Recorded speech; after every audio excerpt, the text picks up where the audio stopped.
a tutti, fine di una settimana lavorativa, domani è festa, ma vogliamo anticiparla un po' la festa? E allora via con Colpo Grosso, il varietà condotto magistralmente da Umberto Smaila. Bentornati nella soffitta di Pippo, mettetevi comodi, abbassate le luci e fate un passo indietro nel tempo, verso un'Italia in cui la televisione sapeva sorprendere, provocare e far sognare, tutto insieme.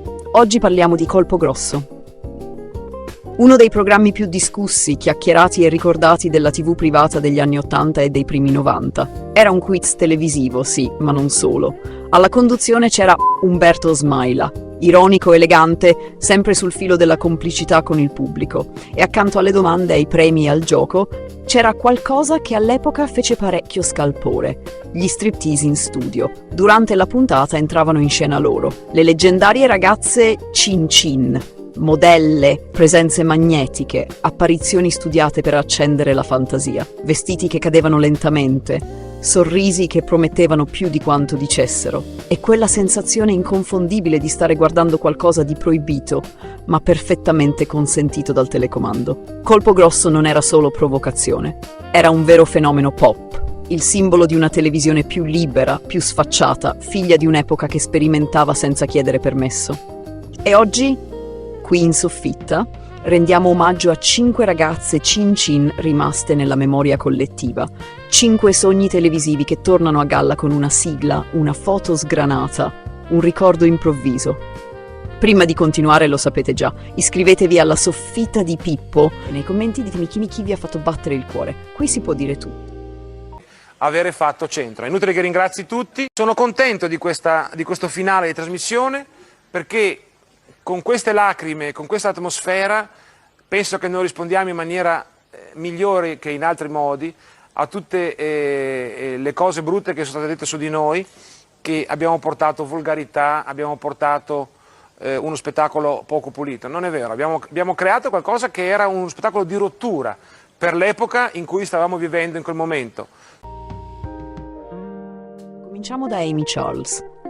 Quando Amy appariva in scena, era impossibile guardare altrove. Le sue forme generose, piene e dichiarate catturavano subito l'inquadratura, una fisicità abbondante esibita con naturalezza e sicurezza, mai volgare, mai timida. Ma Amy non era solo immagine, aveva simpatia, presenza, complicità con il pubblico. Sorrideva, giocava con la scena e sapeva anche cantare, rendendo le sue apparizioni ancora più complete e coinvolgenti.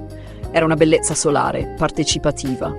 Una di quelle figure che non si limitavano a essere guardate, ma che intrattenevano davvero. Ed è anche per questo che è rimasta così impressa nella memoria di Colpo Grosso. Non solo per quello che mostrava, ma per come lo faceva. Amy, io so che il nostro autore, Aldo, ha preparato per te un piccolo monologo. Via. Coraggio, vai. Stai scherzando? Ah, non è vero. Ah, no, era la prossima puntata. Ah, stai studiando? Sì, sto studiando. Un monologo. Ah, ecco, ho capito. Senti, abbiamo quindi saputo che Alma legge Topolino. Tu cosa leggi invece? In quel momento là. Diabolic.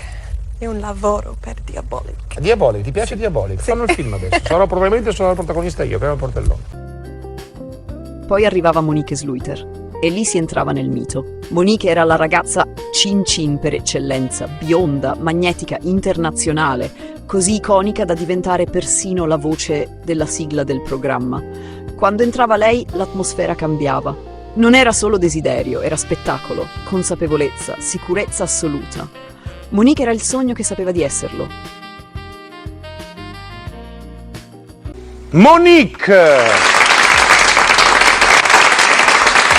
Ciao Monique. Ciao.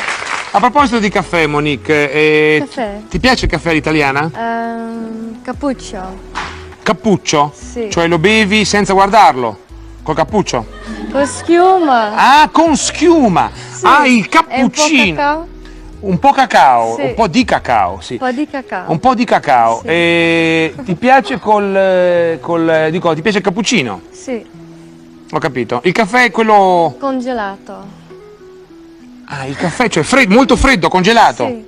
Ah no, col gelato, non congelato. Prima gelato e dopo caffè. Caldo. Caffè caldo. Ah, gelato e caffè caldo? Sì. E poi il cappuccino a parte? Sì, Il caffè dopo.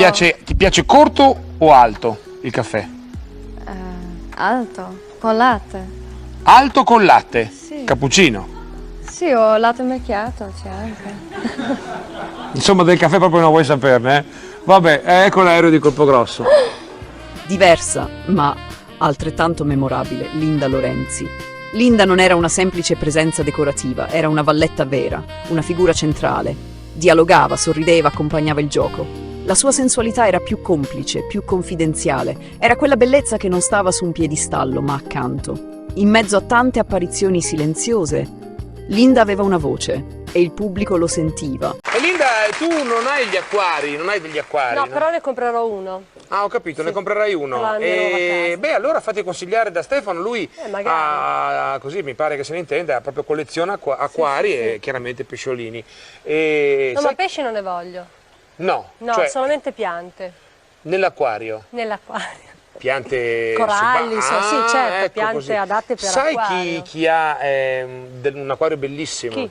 Celeste Laudisio. Sì? Lui guarda veramente Ma lui ha altro tutti che i pesci del Messico, mi ha detto. tutti i pesci del Messico. Sì, molto ha. colorati. Non lo so quanti pesci ha. Allora, cari amici, Irene ha trovato la stella d'argento, quindi parte con 3.000 euro fish, mentre Stefano, il nuovo sfidante, che si intende appunto di acquari, ha solamente i 1.000 euro fish. Sono pronti per la prima manche. E poi lei, Nadia Wiesentiner, l'unica italiana tra tante straniere, forse proprio per questo ancora più amata. Nadia rappresentava il sogno possibile, quello che sembrava dire potrei essere una ragazza come tante, ma stasera no. Portava con sé un senso di familiarità. Era una di noi, catapultata in quel mondo fatto di luci soffuse e malizia televisiva, e col tempo è diventata anche una delle memorie vive di Colpogrosso.